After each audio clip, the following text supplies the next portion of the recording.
లో ఈ మాజీ నక్సలైట్లు చేరి రిపోర్టర్లుగా ఉన్నోళ్ళు బోల్డ్ అంతమంది. అవును. మాజీ నక్సలైట్లు జర్నలిస్టుల ముసుగులో సెట్ అయిపోయారు బోల్డ్ అంతమంది. ఉమ్, వాళ్ళు ఈ పౌర హక్కుల సంఘాలు కలిపి ఒక నేరేషన్ క్రియేట్ చేస్తారు. ఉమ్, దాన్ని ప్రభుత్వాల మీదన లేకపోతే పార్టీల మీద ప్రెషర్ చేస్తుంటారు. ఉమ్, వీళ్ళకి ఏదో ఒక అవార్డులు ఇవ్వడం ద్వారా కొన్ని సంస్థలు వాళ్ళని ఎప్పుడు మేధావులుగా పరిచయం చేస్తుంటాయి. ఉమ్, వాళ్ళు డిబేట్లకు వచ్చి మేధావులుగా కీర్తించబడుతుంటారు. ఉమ్, దే ఆర్ ఇన్ఫ్లుయెన్సర్స్. వాస్తవంగా ఉమ్, ఇప్పుడున్న సోషల్ ఉమ్, మీడియా ఇన్ఫ్లుయెన్సర్స్ కాదు వీళ్ళు, నక్సల్ ఉమ్, ఇన్ఫ్లుయెన్సర్స్.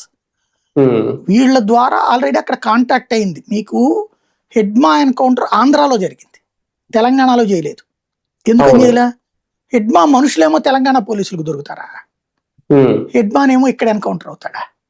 అదే కదా. అంటే ఏం జరుగుతుంది ఇక్కడ? ఉమ్, నక్సలైట్లకు సంబంధించిన పెద్ద నాయకుల అందరూ కూడా లొంగిపోవడానికి ఇక అంటే కాంగ్రెస్ కి మళ్ళీ డ్రామాలు ఆడటానికి కుదరదు బీజేపీ దగ్గర. ఉమ్, అమిత్ షా మొండోడు, బెదిరిస్తే ఉమ్, బెదిరే రకం కాదు. ఇప్పుడు ఇదివరకు కాంగ్రెస్ నాయకులు బెదిరిస్తే భయపడిపోయేవాళ్ళు. చస్తావంటే భయం ఎవరికి ఉండదండి. నక్సలైట్ల భయం, నక్సలైట్లు పెట్టింది ఇదివరకు చావు భయాన్ని చూపెట్టేవాడు. ఎవడో ఒక ఉమ్, నాయకుడిని చంపేస్తే మొత్తం వణికిపోతారు నాయకులందరూ కూడా. ఆ భయంతో బ్రతికి ఇచ్చేశారు ఇంతకాలం. కాకపోతే సరే దమ్ముంటే చంపు అని చెప్పేటటువంటి మెంటాలిటీ అమిత్ షాది. కాబట్టి అతను ఇంత మొండిగా నిలబడ్డాడు.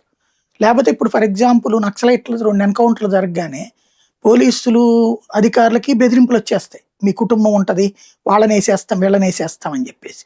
ఎవరో ఒక కానిస్టేబుల్ మీద దాడి చేయగానే వీళ్ళు వణికిపోతారు. తర్వాత కేంద్ర ప్రభుత్వానికి తప్పుడు నివేదికలు ఇచ్చేసి ఈ జోలికి పోకుండా ఉంటారు. ఈ దఫా అట్లా కాదు. కేంద్ర దర్యాప్తు సంస్థలు, రాష్ట్ర దర్యాప్తు సంస్థలు అన్నిటినీ కోఆర్డినేట్ చేసి కొట్టారు. అందుకనినే వాళ్ళు ఎక్కడున్నారన్నది కరెక్ట్గా ఐడెంటిఫై చేశారు. ఇంకోటి వీళ్ళ